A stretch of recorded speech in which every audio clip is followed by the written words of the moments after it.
Armstrong கொலை வழக்கில் தொடர்புடைய ரவுடி திருவேங்கடத்தை போலீசார் என்கவுண்டர் செய்யப்பட்டு உயிரிழந்த திருவேங்கடத்தின் உடல் மாதவரம் பகுதியில் உள்ள தனியார் மருத்துவமனையிலிருந்து தற்போது சென்னை ஸ்டான்லி அரசு மருத்துவமனைக்கு உடற்கூறு ஆய்வுக்காக கொண்டு வரப்பட்டுள்ளது.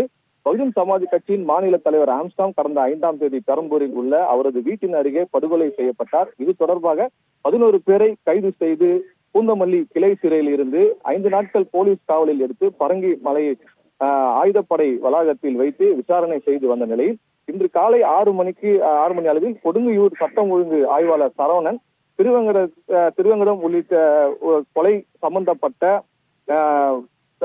சம்பந்தப்பட்ட மாதவரம் வெஜிடேரியன் நகர் பகுதியில் இருந்துதான் நாட்டு வெடிகுண்டு உள்ளிட்ட ஆயுதங்களை பொருட்களை எடுத்து வந்து ஆம்ஸ்ட்ராங்கை கொலை செய்வதற்கு சதி திட்டம் தீட்டியிருக்கிறார்கள் என்று தெரிய வந்தது.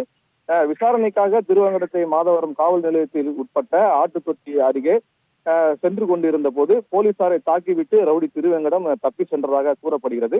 தப்பி சென்ற ரவுடியை பிடிப்பதற்காக தனிப்படை ஆய்வாளர் முகமது புகாரி தலைமையிலான போலீசார் மாதவரம் ஆட்டுத்தொட்டி சுற்றியுள்ள பகுதிகளில் தேடி வந்த நிலையில் புழல் காவல் நிலையத்துக்கு உட்பட்ட வெஜிடேரியன் வில்லேஜ் பகுதியில் உள்ள காலி இடத்தில் ஒரு தகர கொட்டகையில் பதுங்கி இருந்தது தெரிய வந்தது.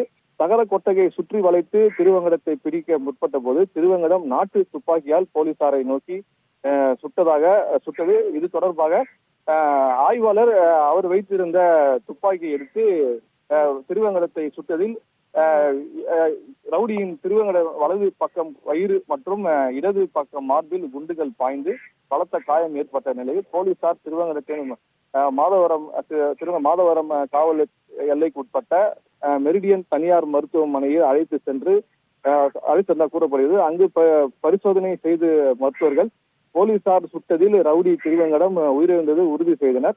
என்கவுண்டர் செய்யப்பட்ட இடத்தில் வடக்கு காவல் ஆணையர் நரேந்திர நாயர் உள்ளிட்ட காவல் அதிகாரிகள் அங்கு விசாரணை மேற்கொண்டனர். தனியார் மருத்துவமனையில் வைத்திருந்த திருவேங்கடத்தின் உடற்கூறு ஆய்வுக்காக ஸ்டான்லி அரசு மருத்துவமனைக்கு கொண்டு வரப்பட்டுள்ளது.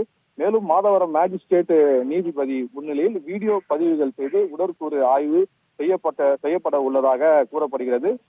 தற்போது தடயவியல் நிபுணர் உள்ளிட்ட அதிகாரிகளும் ஸ்டான்லி அரசு மருத்துவமனையில் உள்ள உடற்கூறு ஆய்வு நடக்கக்கூடிய இடத்திற்கு வந்து கொண்டிருக்கின்றனர்.